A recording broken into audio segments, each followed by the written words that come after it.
The guy that gave us the quest, he's really mad at us right now. I think we should probably erase him from history. Wait, what? You're erasing someone from history? The guy that gave us the quest. I think it would probably be best if we erased him from history at this point. The last sending they got for him was just expletives. This bone of the earth was what was in the box. Yeah, right. Yeah, the box we weren't supposed to open on pain of ultra death. That box. What a nightmare that box was. Yep. It explains why everyone was chasing you for it. Yeah. Oh yeah, the drow are after us for this thing as well. We should probably erase them from history as well. I love that you destroyed their tower. Oh yeah. Not just destroyed their tower. We crashed it into the dwarven moving city. So anyway, we were in a kind of an interesting situation where the next logical thing for our characters to do, going with these spellblades to go wipe out these monsters, was something that none of the players and the DM wanted to do. And we all knew that it was pointless and silly and dumb. But our characters wanted to do it. So, the first thing that happened in the new session of the post-hiatus was John came up with a great excuse for us not to do it. Yay! The Spellblades think we're a bunch of idiots. I don't know why. Yeah, I don't get it. They don't know that we destroyed the city. We undestroyed it.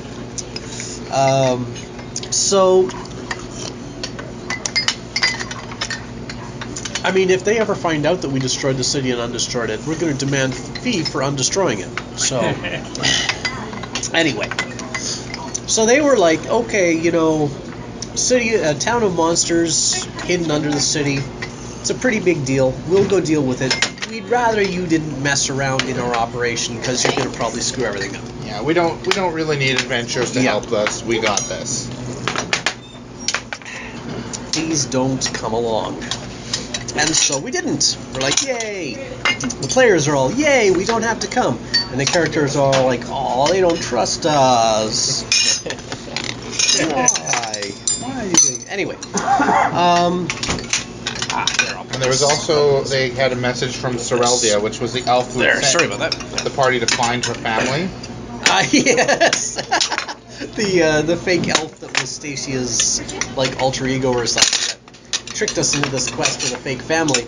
She sent us a message that was basically, it's okay, my family came back. I have to return to my home planet now. Yeah, my family. You'll never see me again. Yeah, basically, it was dark forces are after us. We had to flee. Thanks for your help. Or thanks anyway, but my family came back. Who knew? And no one believed her story in the first place, so there was no need to have a believable story. It was such an obvious lie, but no one. Who cares, right? Well, knowing this party, we would then dedicate our lives to trying to find her in this dark and defeat these dark forces that are after her or something. But everyone already saw through her lie, and that was such an obvious lie that it just pretty much confirmed everyone's suspicion that that whole family searchy thing was clearly not real.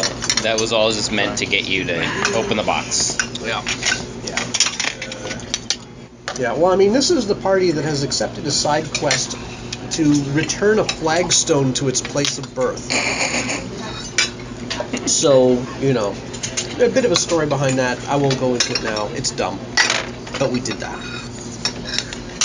We haven't finished the quest yet, but it's in our queue. So anyway.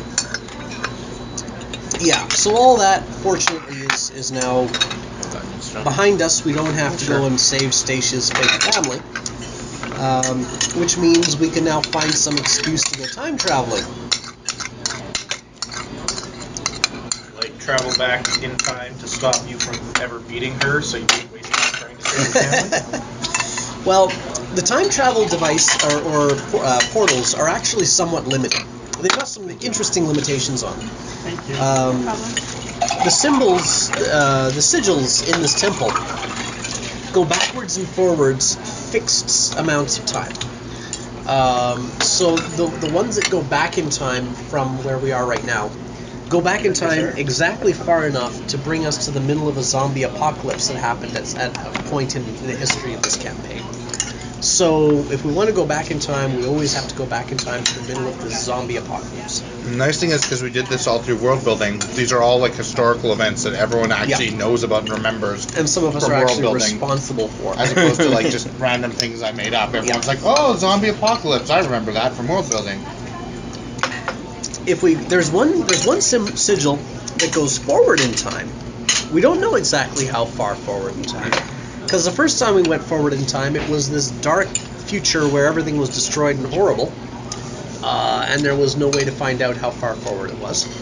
And then after we did some time messing, we tried it again, and the future was all weird and in flux and horrible. It was in the middle of changing, and so we came back because everything was very dangerous. So we're left in a situation now where the party has to decide to do something. This is one of our greatest challenges. We came back from a year's hiatus Yeah. and proceeded to argue about what to do next for the next hour. Yeah. It was fun arguing. There was a lot of in-character interaction and stuff. But I'm not sure how well we can summarize it for tale telling. Basically, Serendipity, Van Goldstein, Moore, Toppler, Tower, Shepherd, Still Strides Through Time really wanted to go and experiment with those time travel things. Croesus was totally the opposite. He did not want to. Same with Hank. Hank wanted to destroy this artifact because he's part Spellblade and they're dedicated to destroying these things. And Croesus just didn't want to mess with time because when they went to the future after messing with time, it was all in time flux and that freaked him out. Chaos, yeah. He doesn't like chaos. He likes things to stay as they are. Well, and it didn't help that, he thought that opening the box would end the dream, which was his goal. And instead of ending the dream, it just made things more crazy and dreamlike. And like he just started to trust that like things are going to stay as they are and they aren't going to shift like they're in a dream. And then all this stuff, everything started shifting like he's in a dream. And he was like telling me that he's like, I'm applying to this character arc where Croesus would get better, but everything we do just makes it worse. Yeah, I should note, part of Croesus' insanity is he thinks he's having a dream right now. And that everything is just part of a dream he's having. So, yeah. So it's a great character concept to throw time travel into where you can change history.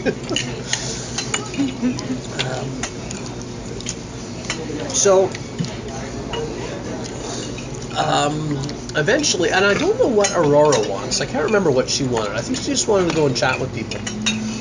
Yeah, she wanted to go back in time and stop bad things from happening because that's an awesome thing to do.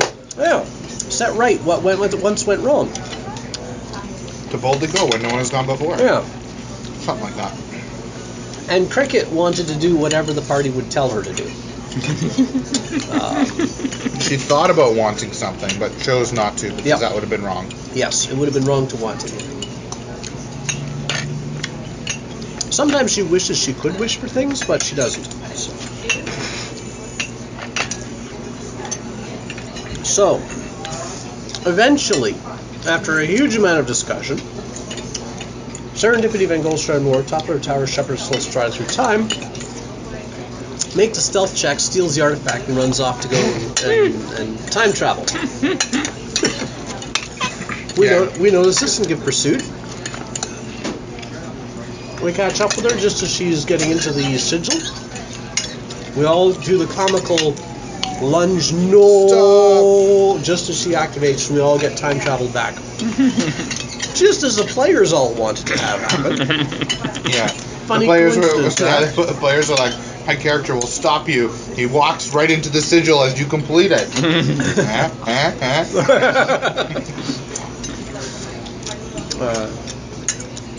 So anyway, we time travel back to the zombie apocalypse, and then immediately time travel again further back. Because everyone was mad and said, Serendipity, you took us back in time. You take us back right now. And she's like, oh yeah, I'll activate the sigil to return us to the present right now. And went further back. Now, we hadn't been back that far yet. This is experiment. Any pet tie left? Oh, yeah. There's some here. Remember this? Thank you. So, whenever they go through, everything turns white and then fades back, right? Yeah. And so, as things were fading back from white, they felt cool sea breeze on their faces, and they heard people shouting in alarm, and they realized that they were on a crudely made version of the sigil on a wooden platform at the top of some scaffolding, and they all appeared as everyone's jumping off the scaffolding, and the scaffolding starts cracking, crack, and crashes over into a huge pile. Oops. And there's a huge commotion as Yeah. as everyone's trying to figure out, and someone says, "Call Elganath," who is the guy that they met in the zombie apocalypse and tried to save but got eaten by a dragon because the Jenga tower fell. So He's the guy that invented these time travel sigils.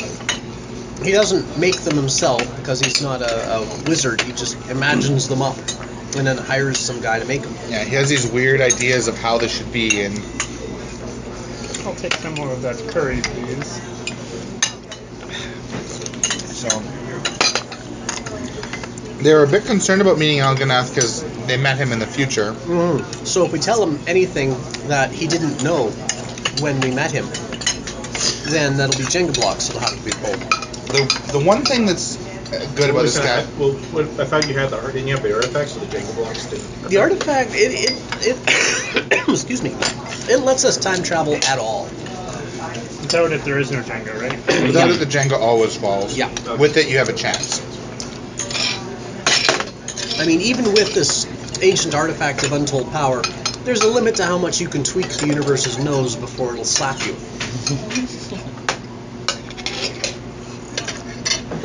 So we didn't want to tell him anything that... We want to be very careful about what we tell Elganath. So of course Aurora promptly starts talking to Elganath. We're all like, no, don't let Aurora talk with Elganath, because who knows what she's going to say.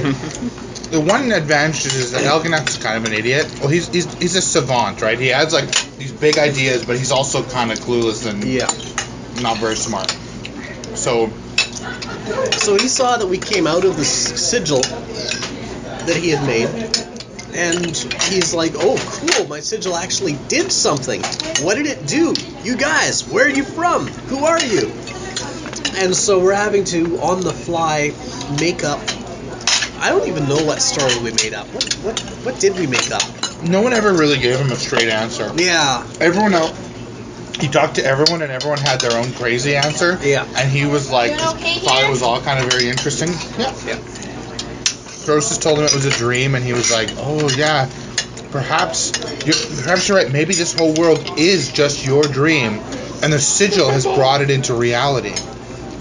Yeah. I can't remember what other stories were told. I don't think Cricket told any sort of story. She didn't get involved in that.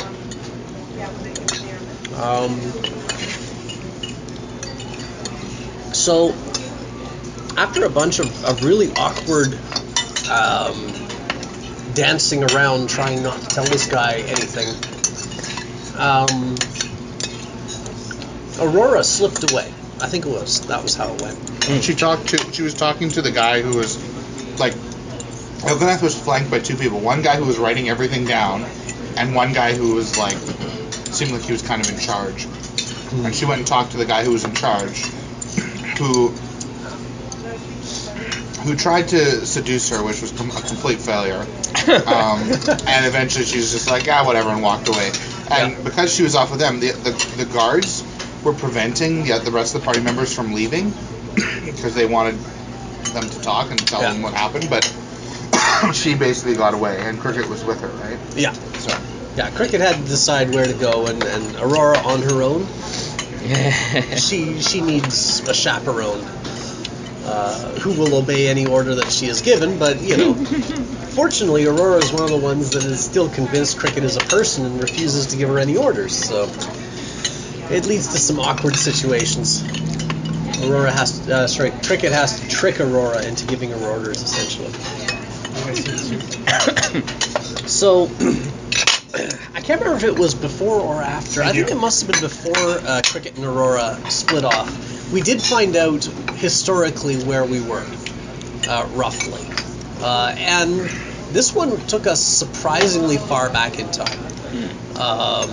It took us back to when the Ood were still around. Which is like Were the ancient with times. the ones with like 2 brains. Yeah, Yes, the it's ones exactly with the brains like the hanging out Doctor of their Who. faces. Yeah, I so hate them. Yeah, I remember you not liking them. I hate them so much. so in the prehistory, like there were a couple big, powerful magical empires, as there seems to be in prehistories of D&D settings, and they all got destroyed later, so they're not around. But this is back to when they were in their heyday, right? Yeah. Okay. So there's the Ood, there's the Panoblin. And the Unkwa, but I think they were even kind of not well known even at Yeah, the they time. were very secretive even back then, so I don't know if anyone knows about them. Yeah, but So yeah, we're way back early in history, and Cricket's personal sort of, if she had desires, these are what they would be. Is she would like to make contact with the Serpent Queen and preemptively stop all that pain slavery stuff from ever having happened by telling the Serpent Queen about it and telling her about how domestics are the solution to the ethical solution to slavery. See if we can get that going earlier in history, so that the Empire of Endless Flowers never becomes a I'm sure that'll evil. work flawlessly. Well, there'll probably be a few Jenga blocks I'll have to pull, but it'll be worth the attempt. And the Serpent Queen is good and wise, and so she will make good use of this knowledge. Anyway, but this is before the Serpent Queen even existed. This is way back. The Empire of Endless Flowers is currently just a bunch of warring, squabbling states. So, yeah, that's unfortunate. they went around trying to figure out, trying to narrow things down of what time it is. Yeah. They went to the pub, Yeah. and they found out It was a library, and on the way to the library, there was a pub. And Aurora was like, ooh, a pub! There's people to talk to in there. So we were distracted from going to a library to go to a pub instead. And the funny thing is, the thing they found out at the library was, or the pub, was that they should go to the library. Yeah.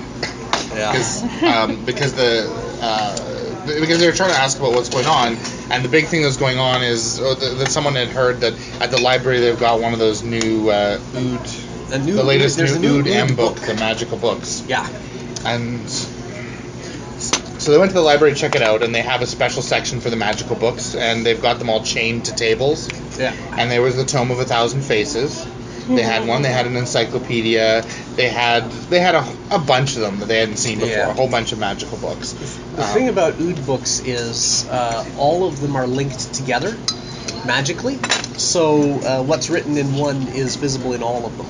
So, for example, on the Tome of 1,000 Faces, you can scribe your updates of what you did that day, and then all your friends who are friends with you on the Tome of 1,000 Faces can see it. Yeah. And make little notes that they liked. They liked the thing that you just wrote about. Yes. The encyclopedia has the ability for everyone to update the entries that are in it, so that it's always up to date. Yes. So Wikipedia. Yeah. each magical book is basically like a website, but of course it does behave also like a book. Like it's not just exactly a website, but yeah, that's basically the Ood internet sort of thing. Yeah. And the new, latest, coolest book that's about to come out, that's the latest thing, is the Every Book. It's this really cool book where every page they've hooked all the nexuses that run all the books together into this big sort of Super Nexus. super nexus, and so you can internexus. an internexus, yes. And you can open this book and you go to the page you want, and this page will be the Tome of 1,000 Faces. This page will be the encyclopedia. So if you buy an Every Book, which only costs like 5 times as much as a normal book, you can have every Ood book from now on. Does this also work with picture books? There's like Chan or something? Yeah, you can definitely get Ood Chan on the Every Book. You can get every book on the Every Book. Yeah. And it's really cool. They've sent them out. There's only like one probably in the whole southern continent. It's not like mostly they live in the Ood cities where they live in the high life. But the physical books are out there, but they haven't activated the internexus yet. Yeah. So the books are all blank currently.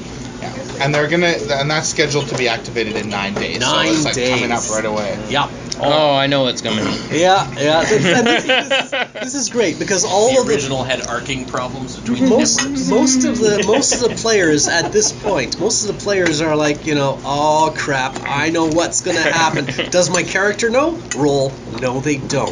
Yeah, it's a nice dramatic So- irony So in the there. history of the world, what's supposed to happen? There, at some point, at the height of the Ood civilization, some kind of catastrophe happened that no one knows what it actually was. Does the Everbook give birth to That net? well, what happened is every spell-casting capable person in the world suddenly disintegrated into dust, and a lot of the magic items also did as well. And no one in the world really knows much about why this happened. Yeah, because In- you'd have to ask a spellcaster, hey, what went wrong with all those spells? Oh, you can't answer it, you're a pile of dust. But in world building, I did mention it was the Ood developed a form of magical internet, Yeah. and very shortly after it was turned on, everyone turned to dust, and no one ever knew why it happened. Right. Everybody got burned by the internet. So I've been coming up with endless theories that all involve Cricket having to sacrifice herself for the party in order to save the day. Wait, so they sent a domestic back in time to stop this from happening? Yeah, no, Seen this boy. we're not here for Come any with me if particular you want reason. to not die. The problem is none of our characters currently know What's that coming? in 9 days the world ends. This is all happening. It's like, oh, we can't wait for this thing to happen. This is gonna be awesome. And of our 5 party members, only 2 aren't spellcasters in some form or another. So at least 2 out of the 5 will survive. That's Yeah, fair well- to odds. In all likelihood, we'll probably be traveling on Eagleback at the time, which means that the eagles are a thing we summon in the ritual. So those will disappear. So 3 of the party members will turn to dust, the eagles will disappear, and the other 2 will fall. One of the party members has a feather fall, so he'll survive. Isn't that a magical item that might also disintegrate? Yeah, I think it's inherent in his, isn't it? Or is it a magic item? I don't know. Okay. If it's a magic item, it might be destroyed. It might be, so he might fall to his death as well. But so one of the party might survive, and it's Aurora will make it. well, Aurora- she'll reincarnate. Aurora will die and probably reincarnate. Yeah. But at what time will they reincarnate? That's That's interesting. true. I guess there could still be 2 Auroras, and one Yeah. won't know that she traveled back in time.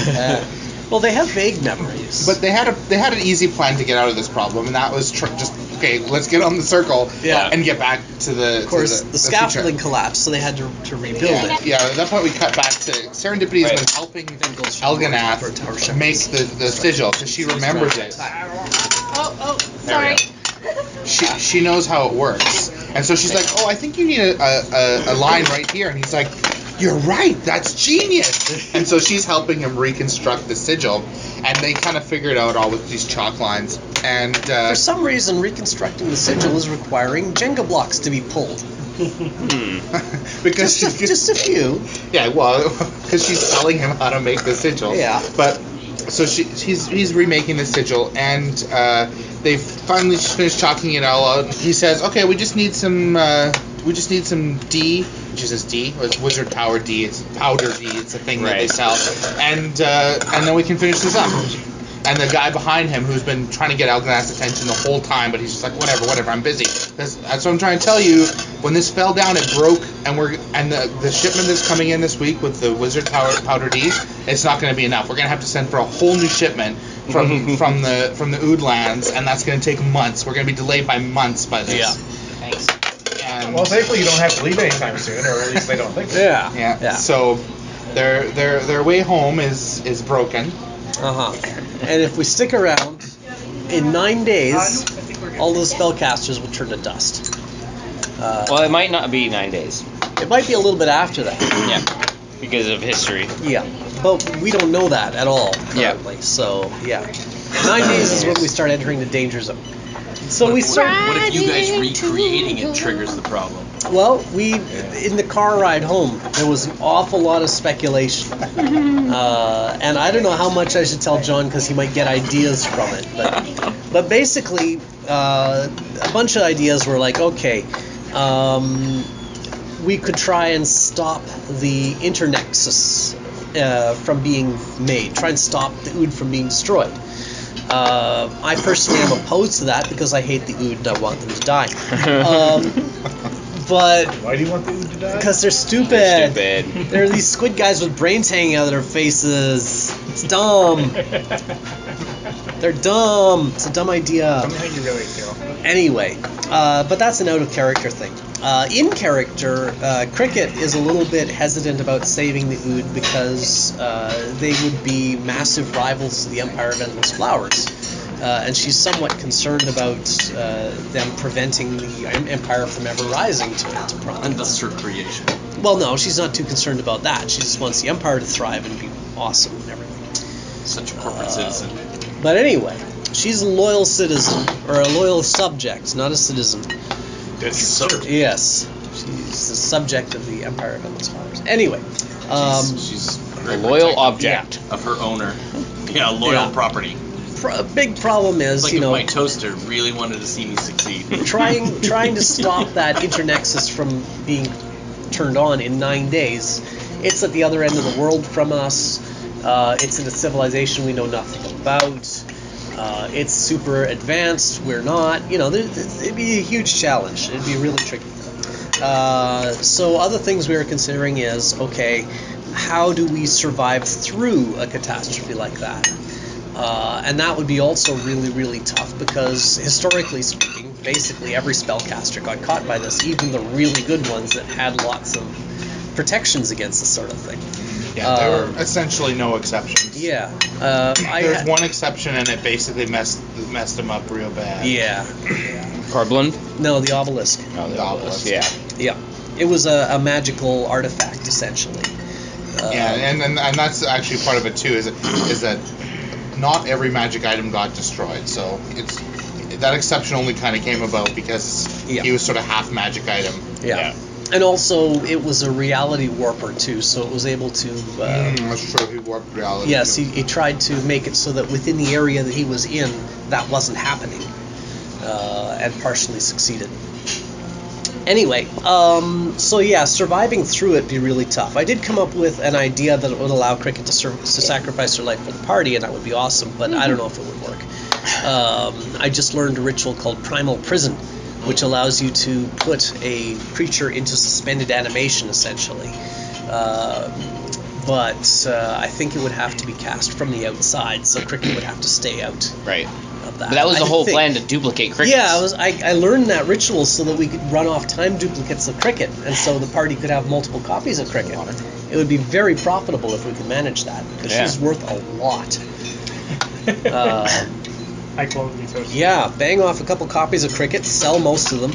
Party is just rolling in the dough. Could you just hire someone else to cast the ritual for you? You don't have to give your I life. guess we could. You ruined it. Yeah, we could, but I suspect it wouldn't. I suspect they'd still She'd nuke us want to make because sure it's done. You also it was wouldn't have such a- in-character It was such a motivation to do it. thorough. Well, I mean, technically, Cricket isn't like she doesn't want to sacrifice herself. No, It's I mean to just that- protect yourselves from the Oh yeah, that's oncoming right. apocalypse Yeah, that you don't know this about. is all predicated on us eventually figuring out that we need to do something. Because if we don't, we'll just be like, do an adventure, new adventure. The ultimate TBK. Yeah, unstoppable global catastrophe none of us knew about, just wiped out the party. Thanks, Jim. Yep. Should have put more points into history. I actually have a pretty high history score. I really rolled poorly. I was really looking forward to this because I knew it would create that dramatic irony, right? I knew all the players would figure it out, but the characters wouldn't. Yeah. At least not yet. I do hope that they do figure it out eventually, or it will be pretty unsatisfying. Yeah. Well, everyone just died. Yeah. The most amount of rocks have just fallen. Yeah. Well, two of the party members are not spellcasters, so. But what's if they're funny is that airborne, like the you player. said- Yeah. I don't, who made that catastrophe? I did. Oh, okay. Yeah. Okay. So it is DM makes rocks fall. And at the time, I was so happy because it wiped out the Ood. Yeah. So I had this plan in my mind when I did world building and I made that catastrophe. Ah, nice. It's like, oh, there's gonna be time travel. I'm gonna bring the party back here. They're gonna get wiped out by this. Nice. Awesome. Yeah, because it turns out John is super bloodthirsty this campaign. He's trying to kill all of our Being characters a off. elaborate way to wipe the entire. I respect that. Yeah. Sweet, Yeah. the character I had is non-magical. It'll take me years, but the whole party will be dead. So anyway, That was the first character death in, 10 years of role-playing or something? yeah. I've been role-playing with John regularly for 10 years, and the very first time that a character died in any of his campaigns was in this campaign. Captain And so- Ultimate Yeah. Fist Punch How Awesome. did you do that? We're just Benevolence. we're just very good. They're, We're good I mean, players. the people put a lot of effort in their characters, so I don't try to kill them, but also Yeah. they can die. Yeah. as exemplified by Yeah. Mr. Awesome. I don't know. Awesome. They can die. Built correctly, they won't die. Yeah. As evident by our Yeah. own Well, I mean, campaign. in the previous campaign, my character I think I did survived die, this but it was a suicide. So I don't know if that counts. I wouldn't say that counts. Suicide no. by dragon, and I survived it anyway. And because I was wouldn't very- count a I was GM just prepared for it. arbitrarily like doing something like rocks, like just pure rocks fall to your die. No, Yeah. it has to be like an actual death that Yeah. you got, the roll of the dice, or you just made a really bad decision that wasn't You guys suicidal. survive Yeah. all this dragon. Alright, everyone roll the dice. Cricket has cancer. Actually, I was talking to Oh, in our God. Pathfinder group. Yeah. We talked about that. 2 people survived this, like 2 out of like 5 or 6 people survived a dragon fight, and then on the way back to the village, they were going through the swamp, and they just couldn't make their checks through all to survive the diseases. So they killed the dragon, but then it was a total party wipe all the way as they struggled to get back to the village. It's like the urchin. Yeah. And I thought that was awesome. I just loved it. Yeah. Like, I wish I was playing that game. Yeah. That was brilliant. Yeah. Dragon disappears. All the treasure's gone, buried in the swamp. Yeah, I was. Love it. Oh, and you guys are done though, right? Like, Yeah, that was where we left. Yeah, that's about where we ended. We were just Yeah. speculating. Science is so interesting. And history is so interesting, even when it's the present or the past or the past's present. Yeah, past, present, past, present. Is it always present when you're? Anyways, science. Dear Diary, we seem to be in the past again. This is so exciting. I hope I will run into some of my friends, some of my sisters. Oh, I really hope I'll run into myself. Wouldn't that be exciting? I would love to have a conversation with myself and see who I am back now. But the very best thing about being in the past is the opportunity that we could make the future better. I'm really, really hoping my friends will agree that we could go to the chasm and try to prevent it from getting bigger. I'm sure that will help Croesus feel better. Maybe we could even stop it from being made in the first place. Oh, I hope we find a way to do that. That would just make my eon. It's also wonderful being back here because there's so many people I've never met and I've never heard their stories, and I'm so excited. Although some of them seem to be kind of unpleasant towards my friend Cricket, and I can see that I might have to be a little bit firm with them to teach them how to treat other people.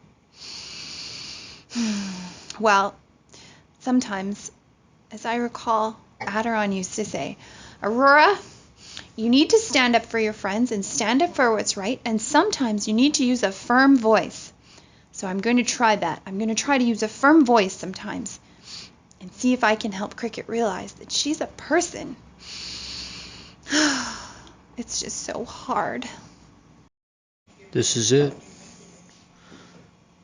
This is where I change the dream. I don't have to keep climbing. I can keep my promise.